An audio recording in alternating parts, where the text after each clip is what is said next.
Hey, good afternoon, everybody. This is JT with the town of Livingston. Wanted to come on here and do another podcast, let everybody know what's going on. This week is our closing tournament for LPR, boys baseball and girls softball tournament. So it's been a great year so far. I believe we've only had 2 rainouts. So that's, I believe, the least number we've had since I've been mayor here. We've had some good weather, and we've also done some hard work with rain to be able to still get games in on those days. So I want to thank our crew over there at the parks, our parks director, Jason Kinchin, for all their hard work. So I don't want to avoid this topic. I know everyone, if you're on social media, you've seen what's been going on over the past week as far as our baseball and softball league goes. So I just wanted to address that real quick. I don't want to run from it. That's the purpose of these podcasts, is to address things. I want to be upfront and open with people and transparent. So I wanted to come on here and talk about that. So tonight, it is Wednesday, we have our championship games. We did have a championship game last night, and the Indians, 10U Girl Indians and the Diamond Divas played in the championship game, and the Indians won that game, first place. But we want to congratulate both teams and thank them for playing with LPR. We want to thank the coaches.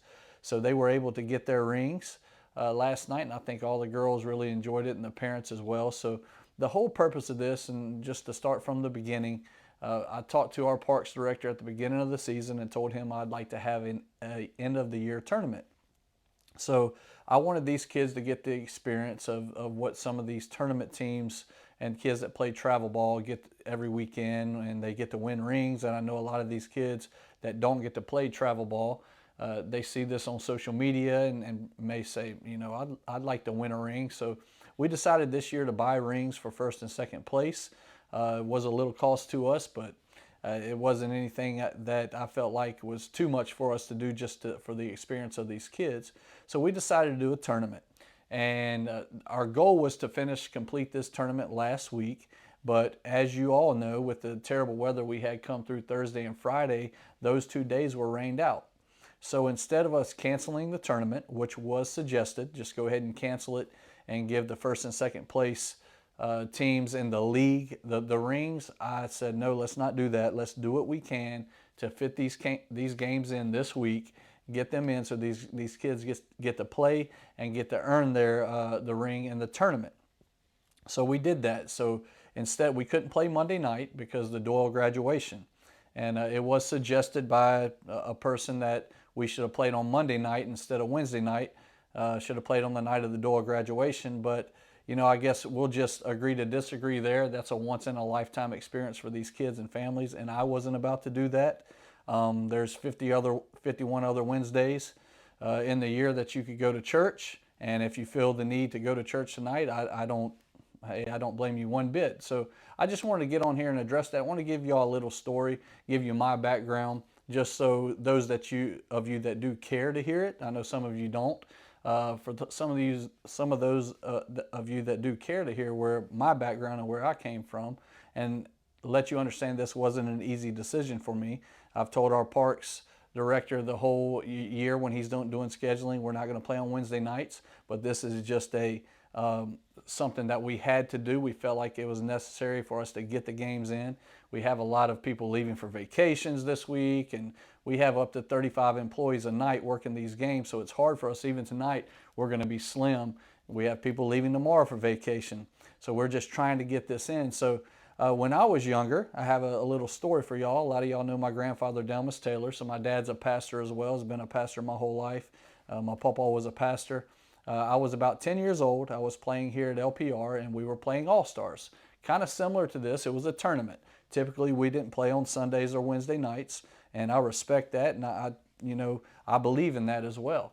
But we were playing in an All-Star tournament, and it went into Sunday. We made a championship game going into Sunday, played around 11 o'clock. And so my dad, he told me, hey, son, you can't go play. We have to go to church Sunday. So I always remember this. I always remember my grandfather, Delmas Taylor, was one of the most religious people that I ever knew, and well-respected men I ever knew. He told my dad, and he was the pastor, he said, if you don't bring him, I'm bringing him. So that left an impression on me and made me still, I didn't ever resent church. I knew, hey, there's times I may miss, but that doesn't mean, it's going to compromise my relationship with Christ or anything like that. But I also understand other people, if they're convicted about missing church for sports, I get it. Please do not miss. Please do not. But and that's why it was so hard for us to make this decision to play tonight.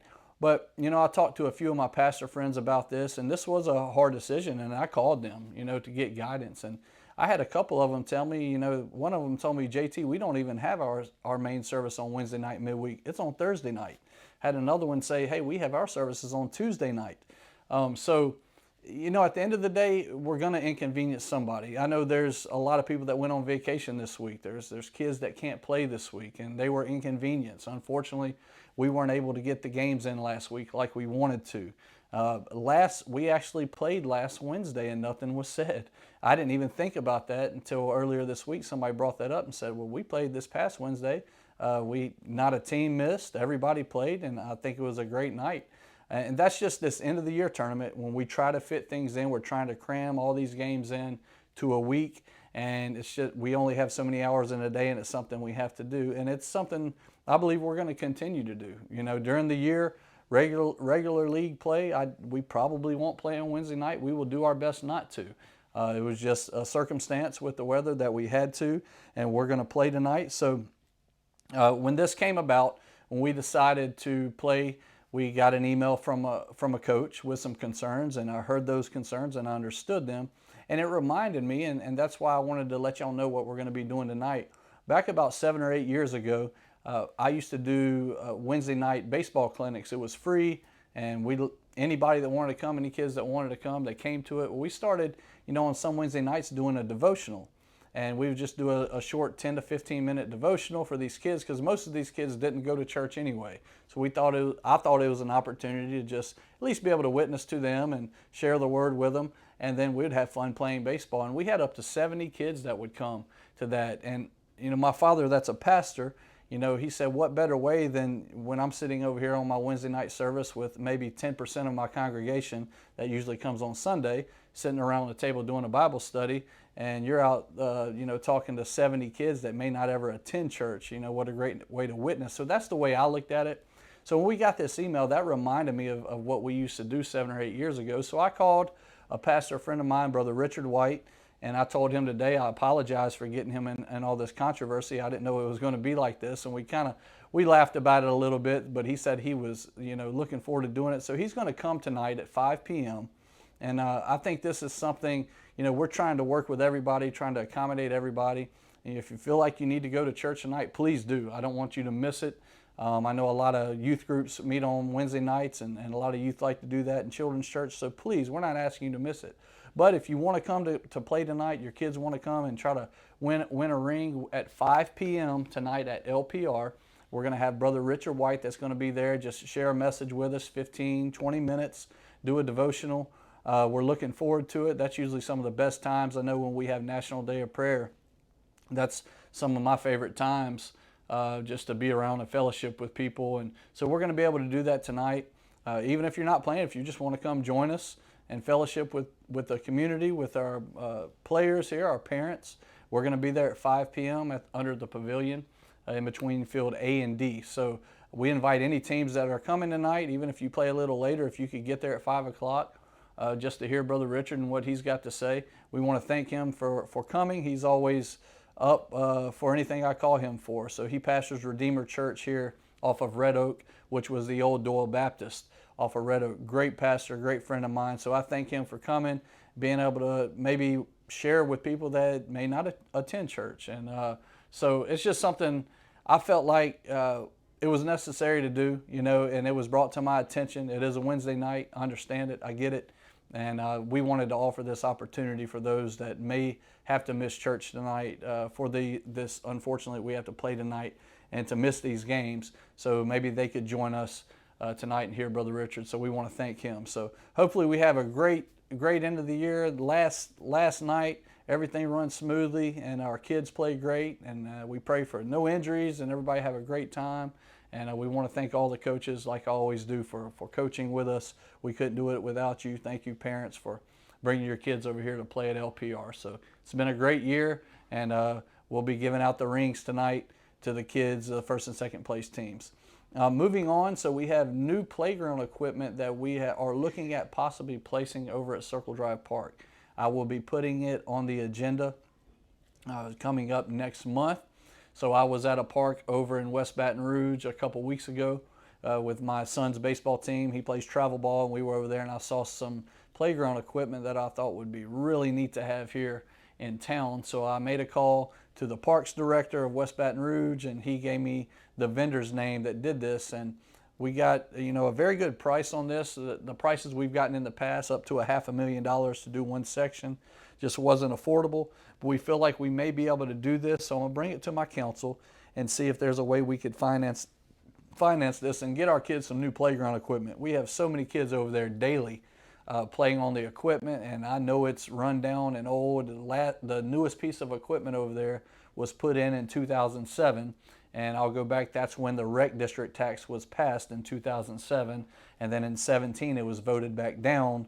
So it's hard to maintain without those rec funds, but we are doing our best to try to find some funding to make that happen. So hopefully within the next few months, by the end of the year, my hope is to have some new playground equipment over there. Once we do make that decision, hopefully we'll get it up and surprise the kids. I think they're really going to enjoy it. I saw a lot of kids playing on this piece of equipment over there, so I'll wait and share what it is until we find out if we're doing it or not. So I'm excited about that because there are some upgrades that need to be made, so we're working toward them with our council. So moving on June 5th, we're going to be having a master plan introduction meeting, so an introduction to the master plan. If you don't know or haven't been involved, we've had a couple community meetings over the past year redoing our master plan. So the first master plan was done in 2011. So we are redoing our master plan with all the growth we're seeing here in our town and around town. We feel that it was necessary. So we are working with our city planner, Steve Villavasso, and they are going to be facilitating this meeting. It's going to be at 5 p.m. on June 5th. That is a Wednesday evening. It's in conjunction with our Planning Commission meeting that meets the first Wednesday of every month. So we're going to be doing it before that Planning Commission meeting here at the Town Hall. So if you would like to attend, we ask the community to attend. It's going to be a participation type of thing. They're going to be facilitating it, asking questions. They want to hear the vision of our community, of our citizens, of our leaders. So we invite you to come. We'll be putting some more things out on Facebook, but June 5th, Wednesday, 5 p.m., please come and have some input. We ask for your input for this master plan so we can set that vision to move forward here in town. And July 4th, our July 4th event, which has been great the past 3 years, we host it at Johnny Sartwell Park. That's where LPR is. That's where our ball fields are. This year is going to be on July 4th, Thursday evening, July 4th.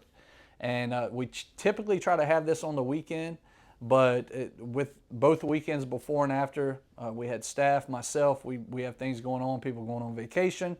We wouldn't be able to attend. So this year we are going to have it on July 4th. That's a Thursday. We're still going to have the fireworks, the band, watermelon eating contest, balloon toss, hopefully some face painting.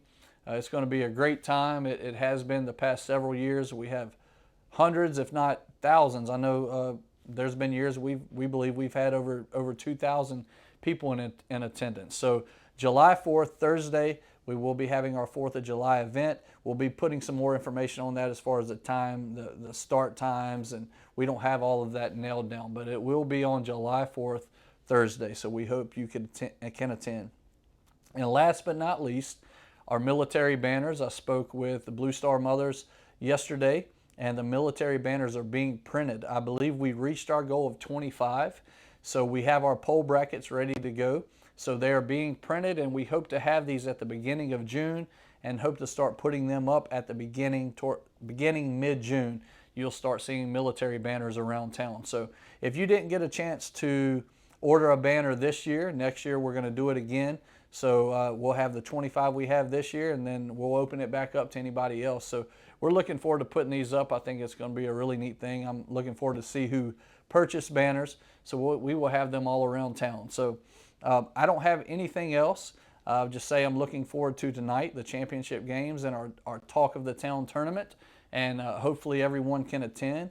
And hopefully you could join us tonight at 5 p.m. and hear what Brother Richard White has to say, you know, the message that he's going to, a devotional he's going to be doing there at 5 p.m. at the ballpark. So look forward to seeing everyone tonight, and have a great weekend, and I will see you next week for another episode of Let's Talk Livingston.